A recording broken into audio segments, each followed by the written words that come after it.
Warahmatullahi wabarakatuh. Ketemu lagi dengan Ibu Nurlaili Rosida Eskom, Guru Produktif TKJ SMK BKM 2 dengan materi virtual local area network untuk kelas 12. Selanjutnya, standar IEEE 802.IQ adalah standar jaringan yang mendukung LAN virtual pada jaringan Ethernet IEEE 802.3. Standar tersebut mendefinisikan sistem pemberian tag VLAN untuk frame Ethernet dan prosedur yang menyertainya untuk digunakan oleh jembatan dan switch dalam menangani frame tersebut. Kedua, VLAN membership. Untuk memberi identitas sebuah VLAN digunakan nomor identitas VLAN yang dinamakan VLAN ID. Digunakan untuk menandai VLAN yang terkait.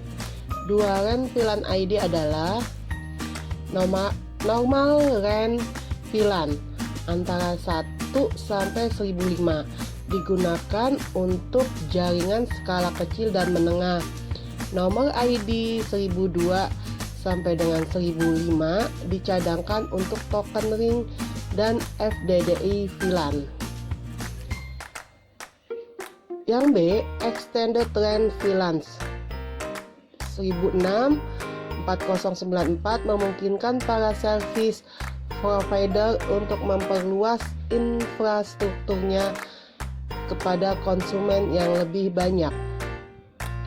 Dibutuhkan untuk perusahaan skala besar yang membutuhkan jumlah VLAN lebih dari normal, memiliki fitur yang lebih sedikit dibandingkan VLAN normal range. Selanjutnya, VLAN trunking. VLAN merupakan sekelompok perangkat pada satu LAN atau lebih yang dikonfigurasikan menggunakan perangkat lunak pengelolaan sehingga dapat berkomunikasi seperti halnya bila perangkat tersebut terhubung ke jalur yang sama. Trunking adalah sebuah konsep di mana sistem komunikasi dapat menyediakan akses jaringan untuk banyak klien dengan berbagi satu set garis atau frekuensi, tidak memberikan secara individu. Selanjutnya adalah Virtual Trunking Protocol. VTP adalah suatu protokol untuk mengenalkan suatu kelompok VLAN yang telah ada agar dapat berkomunikasi dengan jaringan. VLAN Trunking Protocol merupakan fitur layer 2 yang terdapat pada jajaran switch Cisco Catalyst yang sangat berguna terutama dalam lingkungan switch skala besar yang meliputi beberapa virtual local area network atau VLAN. Selanjutnya, inter-VLAN routing. Pada materi ini, inter-VLAN routing seperti yang kita ketahui bahwa satu VLAN dengan VLAN lainnya berbeda segmen jaringan, berbeda broadcast domain, sehingga antar VLAN tidak dapat saling berhubungan. Maka, untuk menghubungkan antar VLAN yang berbeda, kita memerlukan sebuah router.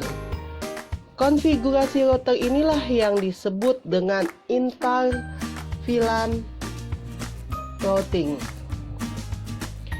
Cara kerja inter-VLAN routing akan terdapat satu router yang melakukan proses routing antar VLAN. Router tersebut akan terhubung dengan salah satu switch. Biasanya, interface fisik router yang digunakan hanya satu Kemudian dari satu interface fisik dapat dibuat banyak sub-interface sesuai jumlah VLAN yang ada pada jaringan. Setiap sub-interface router akan terhubung dengan jaringan VLAN-nya masing-masing dan akan menjadi perantara jaringan VLAN tersebut untuk terhubung dengan jaringan VLAN lainnya. Prinsip kerja VLAN. 1. Filtering database berisi informasi tentang pengelompokan VLAN. Terdiri dari static entries. Static filter entries menspesifikasikan apakah suatu data itu akan dikirim atau dibuang atau juga dimasukkan ke dalam dynamic entries. Static registration entries adalah menspesifikasikan apakah suatu data itu akan dikirim ke suatu jaringan VLAN dan port yang bertanggung jawab untuk jaringan VLAN tersebut. Tagging. Tagging adalah informasi dapat dikirimkan ke user tertentu saja. User tujuan di dalamnya berisi format MAC address, jenis dari tag header, Ethernet frame tag header, token ring, dan Fiber Distributed Data Interface atau FDDI yang tag header network. Nah, untuk kali ini tugas kalian adalah apa yang dimaksud dengan jenis dari tag header tadi, yang dari Ethernet frame tag header, token ring, dan Fiber Distributed Data Interface. Seperti biasa ya, komen di bawahnya. Itulah tadi materi yang hari ini Ibu sampaikan. Assalamualaikum warahmatullahi wabarakatuh. Assalamualaikum.